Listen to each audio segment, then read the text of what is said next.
Tollywood director Tarun Bhaskar గురించి ప్రత్యేకంగా ఇంట్రడక్షన్లు ఏం అవసరం లేదు. యంగ్ డైరెక్టర్ ఇప్పటికే తన టాలెంట్ ఏంటో పలు దఫాల్లో నిరూపించుకున్నాడు. ఒక్క డైరెక్టర్గానే కాకుండా యాక్టర్గా కూడా తన సత్తా చాటాడు. ఇటీవల వచ్చిన కీడా కోలా సినిమాతో అటు డైరెక్టర్గా ఇటు యాక్టర్గా 100కు 100 మార్కులు కొట్టేశాడు. కలెక్షన్స్ పరంగా కూడా ఆ చిత్రం బాక్స్ ఆఫీస్ను షేక్ చేసింది. కానీ ఇప్పుడు ఆ మూవీతో తరుణ్ భాస్కర్ చిక్కుల్లో పడ్డట్టు తెలుస్తోంది. ఎస్పీ చరణ్ ఇప్పుడు తరుణ్ భాస్కర్ పై లీగల్ యాక్షన్కు రెడీ అయిపోయాడు. కీడా కోలా చిత్రం టాలీవుడ్లో క్రియేట్ చేసిన సెన్సేషన్ అంతా ఇంత కాదు. నటుడిగా డైరెక్టర్గా తరుణ్ భాస్కర్కు మంచి పేరే తెచ్చిపెట్టింది. ఇండస్ట్రీ నుంచి కూడా మంచి అప్లాజ్ లభించింది. ఈ మూవీలో తరుణ్ భాస్కర్ చాలానే ప్రయోగాలు చేశాడు. అందులో ఏఐ టెక్నాలజీ వాడి లెజెండరీ సింగర్ ఎస్పీ బాలసుబ్రహ్మణ్యం వాయిస్ని రీక్రియేట్ చేయడం కూడా ఒకటి అని చెప్పాలి.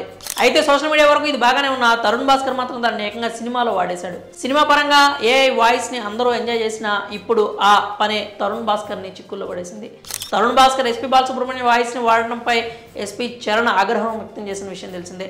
తమ కుటుంబం అనుమతి లేకుండా తరుణ్ భాస్కర్ ఎస్పీబీ వాయిస్ని వాడడంతో ఆయన ఆగ్రహం వ్యక్తం చేశారు. ఇప్పటికే లీగల్ నోటీసులు కూడా పంపారు. తాజాగా ఎస్పీ చరణ్ లాయర్ ఈ వివాదంపై స్పందించారు.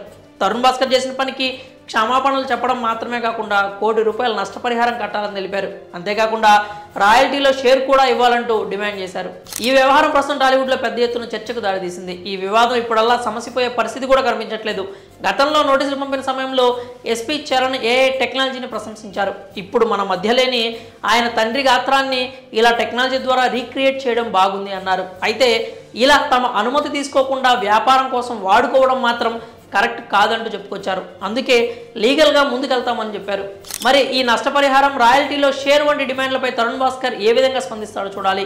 ఎస్పీ చరణ్ నష్టపరిహారం డిమాండ్ చేయడంపై మీరేమనుకుంటారో మీ అభిప్రాయాలని కామెంట్స్ రూపంలో తెలియజేయండి.